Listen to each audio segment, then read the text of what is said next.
You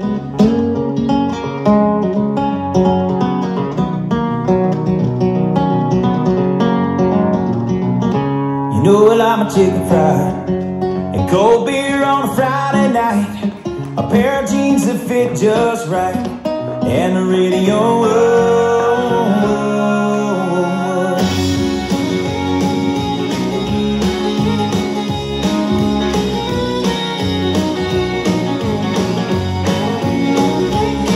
Well, I was raised up beneath the shade of a Georgia pine, and that's home, you know.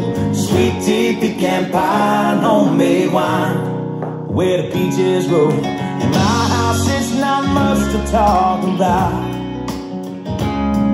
but it's filled when love is grown in southern ground, and a little bit of chicken fried. Cold beer on a Friday night, a pair of jeans that fit just right, and the radio.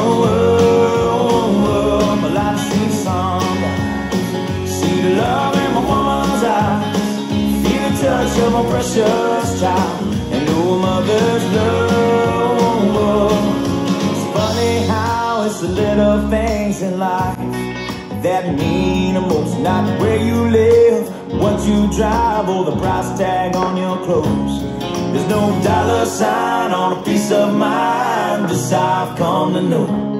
So if you agree, have a drink with me, raise your glasses for a toast to a little bit of chicken fried and cold beer on a Friday night, a pair of jeans that fit just right, and the radio. I like to see the sunrise, see the love in my woman's eyes, feel the touch of a precious child, and